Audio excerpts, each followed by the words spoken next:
Just a rocky trooper, and he surely shook with pride. He checked on his. Und das heißt,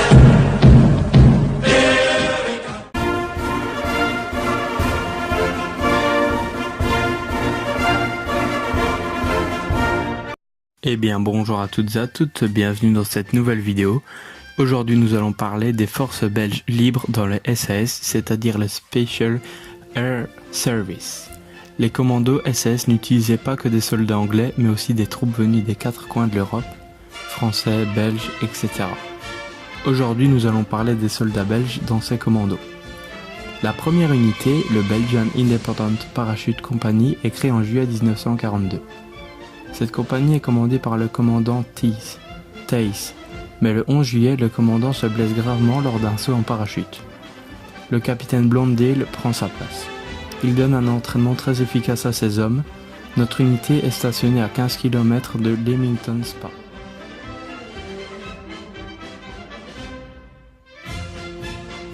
L'unité est composée du premier peloton du lieutenant Limbosch, il est composé de Belges vivant aux États-Unis.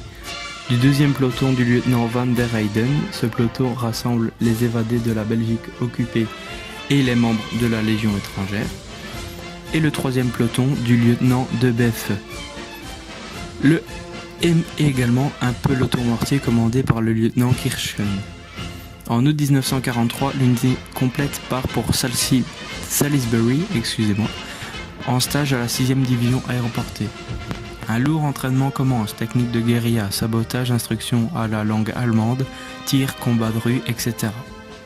Le 4 février de la même année, l'unité devient membre de la SAS, commandée par le général MacLeod.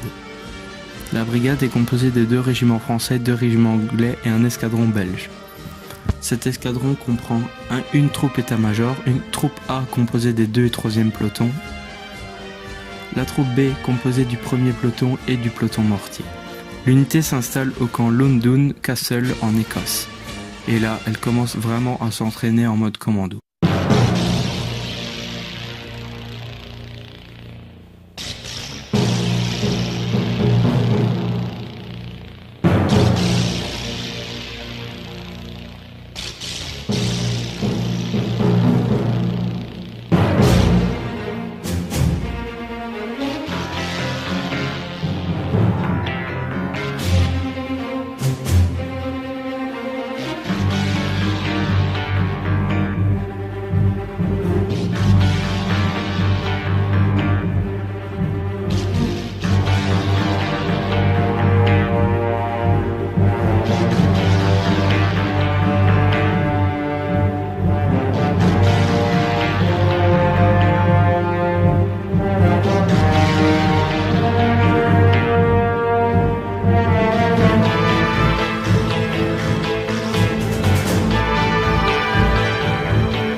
Le 15 mai 1944, l'unité travaille en squad isolé, c'est-à-dire en petits groupes d'hommes pour s'habituer aux difficultés du terrain. Le 6 juin 1944, les para-belges sont en manœuvre et ratent le débarquement de Normandie. Mais le général MacLeod leur promet un déploiement dans pas longtemps. Ils sont déployés le 27 juillet. Ils opèrent dans les missions Chaucer, Shakespeare et Bunyan en Normandie, qui ont pour but d'obtenir des renseignements sur les convois allemands et ensuite d'harceler l'ennemi par l'arrière. Il faut savoir que les Belges étaient très bien appréciés, ainsi que les Français, parce que du fait de la langue, ils pouvaient facilement communiquer avec la résistance, tandis que les Anglais ou les Canadiens n'étaient pas tous forcément, ne connaissaient pas tous la langue française, donc c'est pour ça que les troupes belges ont été très appréciées.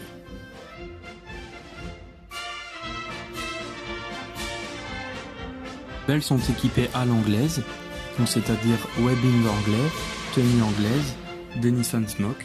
C'est pas rare de voir certains hommes belges avec des armes un petit peu fantaisistes, comme à peu près tous les SAS.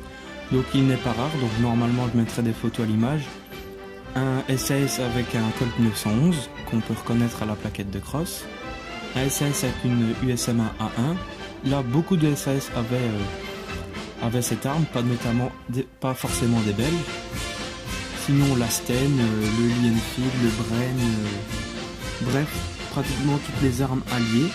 Mais aussi, on pourrait utiliser des armes allemandes telles que le MP40, le Kar 98K comme arme de prise. Mais là, si vous faites un uniforme comme ça, il faut être très attentif parce qu'il faut que votre soldat ait du vécu pour que ce soit crédible. Vous ne pouvez pas avoir une nouvelle recrue qui a une MP40 par exemple directement. Il faut qu'il soit par exemple déployé une fois en Afrique ou je ne sais où.